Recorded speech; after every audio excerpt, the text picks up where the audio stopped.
दुनिया भर में कुल 22,50,597 मामलों की कोरोना की पुष्टि हो चुकी है और 1,54,300 की मौत हो चुकी है, जबकि भारत में अभी तक 14,378 मामलों की पुष्टि हुई है, जिनमें 480 लोगों की मौत हो गई है। पिछले 24 घंटों में 43 लोगों की मौत के और 991 नए मामले सामने आए हैं। दुनिया भर में कोरोना वायरस की दहशत खत्म होने का नाम नहीं ले रही है। हर रोज हजारों संक्रमित सामने आ रहे हैं। भारत की आर्थिक राजधानी मुंबई में 21 भारतीय नौसैनिकों की कोरोना टेस्ट रिपोर्ट पॉजिटिव आई है। इसके बाद उन्हें नौसेना के अस्पताल INS अश्वनी में क्वारंटाइन कर दिया गया है। लॉकडाउन की वजह से विश्व के साथ ही भारत पर भी भयंकर आर्थिक मंदी के बादल मंडरा रहे हैं। UN की एक रिपोर्ट के मुताबिक कोरोना की वजह से करीब 10 करोड़ लोग गरीबी रेखा के नीचे चले जाएंगे। इसका सबसे बड़ा कारण पूरे देश में आर्थिक गतिविधियों का पूरी तरह से ठप हो जाना बताया गया है। स्टैंडर्ड वर्कर्स एक्शन नेटवर्क यानी स्वान नाम के एक NGO ने लॉकडाउन के कारण फंसे प्रवासी मजदूरों पर एक सर्वे किया है। 15 अप्रैल को जारी सर्वे की रिपोर्ट में कहा गया है कि लॉकडाउन 1 की अवधि में 89% प्रवासी मजदूरों को उनके एम्प्लॉयर्स ने वेतन का भुगतान नहीं किया है। पैसे और राशन के अभाव में कुछ कामगार कम खाना खा रहे हैं, जबकि कुछ भूखमरी की कगार पर पहुंच गए हैं।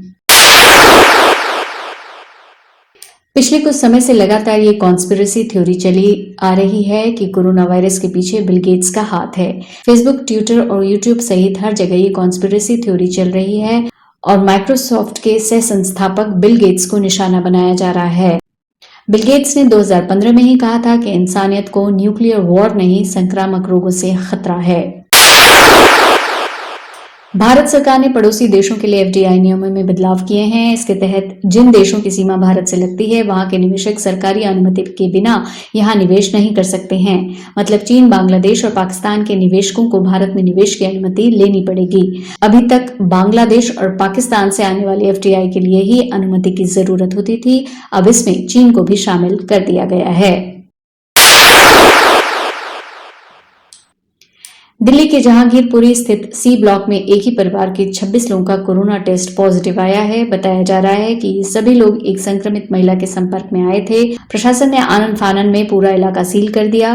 राजधानी दिल्ली में अब तक 42 लोगों की मौत हो चुकी है, जबकि 27 मरीज ICU में और 6 वेंटिलेटर पर हैं। कोरोना वायरस की वजह से देश की सुस्त पड़ी इकोनॉमी को एक और बूस्टर डोज मिलने की उम्मीद है। वित्त मंत्री निर्मला सीतारमण ने कहा है कि कोविड-19 से प्रभावित उद्योगों और गरीबों के लिए जल्द एक और आर्थिक प्रोत्साहन पैकेज का ऐलान किया जाएगा। इससे पहले वित्त मंत्री ने 1.70 लाख करोड़ रुपए के राहत पैकेज का ऐलान किया था।